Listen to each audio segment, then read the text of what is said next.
Nous avions vu il y a quelques semaines l'intérêt de travailler avec les notions de vitesse à l'entraînement. Il existe différentes méthodes pour capter ces vitesses, mais l'une d'elles sort du lot de par son faible investissement, il s'agit de l'application MyJump. Nous allons donc voir aujourd'hui comment réaliser facilement un profil force-vitesse avec cette application. Bienvenue dans Prépa et Performance.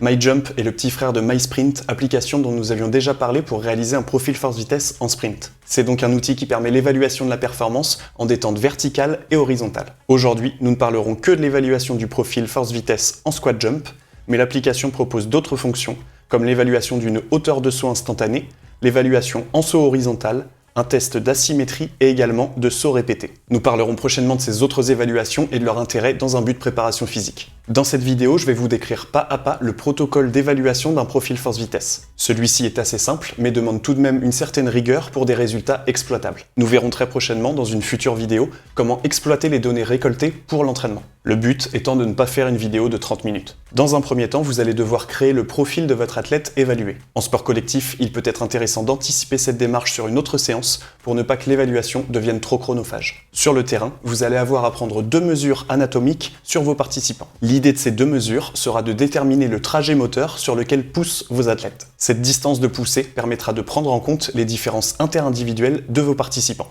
Dans le cas contraire, on risquerait de sous-estimer la puissance des petits gabarits et au contraire de surestimer celle des plus grands. La première mesure sera celle de la longueur des jambes en position de décollage. Pour ce faire, on va placer notre athlète allongé contre un mur, les pieds en flexion, comme si elle venait de pousser au maximum contre celui-ci. Nous allons prendre comme repère la crête iliaque et mesurer jusqu'à la pointe de pied. Deuxième mesure, il s'agira de mettre le participant en position fléchie, comme si elle allait sauter. Elle doit déterminer sa hauteur préférentielle, c'est-à-dire celle à laquelle elle est à l'aise, et pense pouvoir sauter le plus haut possible. En soustrayant ces 2 valeurs, nous obtiendrons donc la distance de poussée. Grâce à l'application, nous n'avons aucun calcul à effectuer. En créant un profil de joueur, nous allons rentrer la longueur de jambe et la hauteur à 90 degrés. Je précise que dans l'application, il est noté 90 degrés, mais il est préférable de rester sur la hauteur préférentielle comme expliqué précédemment. Il sera également demandé de renseigner le poids de notre participant. Là encore, il ne s'agit pas du poids de la dernière pesée du mois dernier, mais bien du poids actuel habillé dans les conditions du test. Pensez donc à vous équiper d'une balance. Ensuite, en revenant sur la page d'accueil, le réglage sera automatiquement fait sur le dernier sportif créé ou sélectionné. Point intéressant, il est possible de créer des groupements de joueurs si vous travaillez avec plusieurs équipes à la fois. À partir de là, nous allons donc réaliser notre premier squat jump à poids de corps. Je rappelle que le critère technique du squat jump est essentiel à appréhender. À partir de la position de départ, il s'agit de ne plus du tout fléchir. Donc, les fesses ne doivent plus descendre ou les genoux se plier. Il faut uniquement pousser vers le haut. Pourquoi ce détail ? Parce qu'il ne faut pas laisser de place à un contre-mouvement qui va pré-étirer le muscle.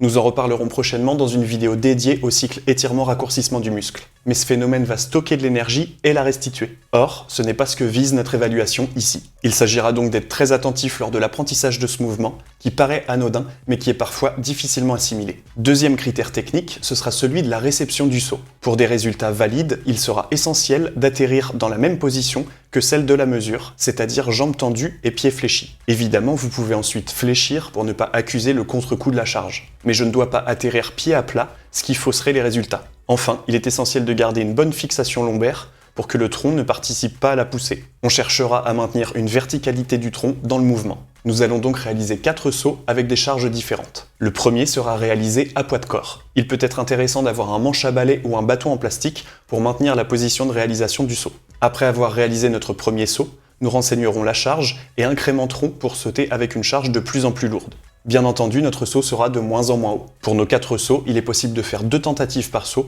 pour s'assurer d'une bonne reproductibilité. Attention cependant, l'application ne va considérer que 4 sauts au total. Si vous avez 2 tentatives à la même charge, elle ne va pas distinguer qu'il s'agit de 2 essais similaires. Mais comme l'application enregistre chaque essai dans les photos du smartphone, vous pouvez faire vos 8 sauts, faire ensuite le tri et relancer l'application pour ensuite faire le profil force-vitesse. Il suffira de retourner sélectionner vos sauts et de renseigner la charge équivalente. Ça peut d'ailleurs être une façon de faire intéressante si vous passez beaucoup de participants dans un sport collectif par exemple. Vous réaliserez le traitement post-séance et ne vous occupez que de l'aspect technique sur le terrain. En ce qui concerne les charges, nous allons réaliser un saut à poids de corps, puis un saut à 25, 50 et 75% du poids de corps. Évidemment, ces valeurs vont être dépendantes du niveau du participant. L'idée est de finir avec une charge la plus lourde possible, mais où le pratiquant sera tout de même à l'aise avec sa technique. On visera d'être autour de 10 cm de hauteur de saut. Entre chaque essai, une récupération automatique se lance dans l'application.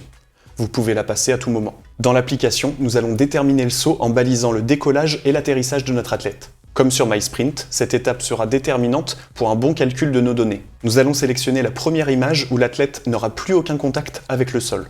Ce sera notre décollage. Pour l'atterrissage, dès qu'il y a un contact, même d'un seul pied au sol, nous balisons. C'est à ce moment que l'on précise la charge additionnelle avec laquelle notre sportif a sauté. Nous parlerons très bientôt de l'intérêt pour l'entraînement de chacun de nos résultats. Mais bien évidemment, vous l'aurez compris, l'intérêt majeur est d'avoir un véritable outil de l'évaluation de la performance. Nous pourrons individualiser le processus d'entraînement avec des données captées directement sur le terrain. De plus, nous pourrons facilement faire un suivi, annuel mais également à plus long terme, des qualités athlétiques. En centre de formation, sur plusieurs années, nous pourrons apprécier l'évolution des qualités de force, de vitesse et de puissance. Il est essentiel de s'être familiarisé avec la réalisation des sauts chargés avant de réaliser votre profil. En effet, on sait qu'un manque d'habitude ne permettra pas d'obtenir des résultats homogènes. Je peux donc vous conseiller de réaliser 2 à 3 séances au préalable avec des charges différentes. Pour vérifier l'homogénéité de vos résultats, vous pouvez vous référer au R carré de votre droite. Au-dessus de 0,95, il signifiera que vos résultats sont probants. En dessous, les résultats seront trop aléatoires pour être crédibles. De plus, sur l'application, des résultats trop dispersés amèneront un message d'erreur en fin d'évaluation. Vous pourrez récupérer votre profil, mais les résultats ne seront certainement pas exploitables. Je peux vous conseiller, pour vous assurer de maintenir toujours un trajet de poussée équivalent, d'installer un repère à hauteur de barre de votre pratiquant. Ici, j'ai utilisé un élastique. En plus de vos mesures anatomiques, vous mesurez la hauteur entre la barre et le sol en position fléchie, et vous reportez cette hauteur dans votre cage de squat. Qui plus est, en plaçant cet élastique, vous pourrez bénéficier d'un feedback sur un éventuel contre-mouvement. En conclusion, on peut dire que MyJump est une application pratique permettant l'évaluation d'un profil force-vitesse en squat jump. Ces résultats sont scientifiquement valables grâce à la technologie de nos smartphones. Cette méthode est assez simple à mettre en place, mais demande une rigueur de réalisation, tant pour l'examinateur que pour le pratiquant. On s'assurera de mesures précises, d'une bonne réalisation technique et d'un engagement total pour des résultats bien homogènes. Il est possible de réaliser le traitement des données en post-séance pour un gain de temps sur le terrain. Enfin, la valeur de R carré vous aiguillera sur la véracité de vos résultats. C'est tout pour aujourd'hui, j'espère que cette vidéo sur l'évaluation d'un profil force-vitesse via l'application MyJump pourra vous permettre de mieux individualiser l'évaluation de la performance de vos sportifs. Si vous avez des questions ou des suggestions, n'hésitez pas à utiliser les commentaires. Pour nous aider dans le développement de la chaîne, vous pouvez bien évidemment liker cette vidéo et la partager autour de vous. On se retrouve dès la semaine prochaine pour du contenu d'entraînement et d'ici là, entraînez-vous bien. Salut!